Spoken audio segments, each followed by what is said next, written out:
In Tsukimori, a coastal town where the sea hummed against cliffs and sunflowers swayed in the breeze, 16-year-old Haruto Kanno lived in silence. Once a piano prodigy whose melodies stirred hearts, he stopped playing 3 years ago when his mother, his strict teacher, died after a long illness. Her death muted his music. The notes he played felt hollow, as if they'd fled with her. His piano, once his voice, sat dust-covered in his room. Haruto drifted through school, worked at a seaside cafe, and walked the shore alone. His friend Riku, a lively soccer player, tried to spark life in him with endless chatter, but Haruto's world was gray. Then Aoi Tachibana arrived, a transfer student with persimmon red hair and eyes like sunlit waves. A violinist, her music was a burst of joy, wild and alive. At a school assembly, her performance cracked Haruto's defenses, stirring feelings he'd buried. She sought him out, grinning. "You're Haruto, the pianist who made people cry at nationals, right?" He mumbled a denial, but Aoi was undeterred. She dragged him to the music room, insisting they play. "Music's for sharing secrets without words," she said. Haruto sat at the piano, hands trembling, expecting silence. But as Aoi's violin sang, he played, notes spilling like forgotten dreams.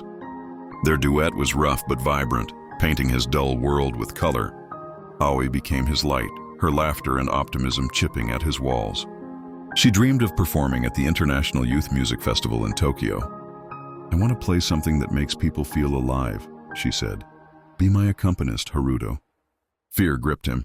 Performing meant facing his mother's shadow, but Aoi's faith was contagious.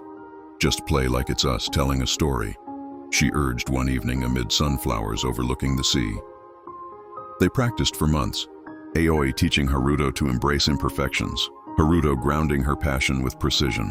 Riku cheered them on, sneaking snacks during late rehearsals. But as the festival neared, Aoi grew pale, her hands shaky. One rainy day, she collapsed in the music room. At the hospital, she revealed a heart condition she'd hidden. "I wanted to live fully, not as something fragile," she whispered. Haruto reeled, terrified of losing her, but Aoi was resolute. "Don't stop playing," she said. "Music's how we live, even when we're scared." At the Tokyo Festival, under a bright autumn sky, their duet wove love and loss. Aoi's violin soared, defiant. Haruto's piano carried his heart.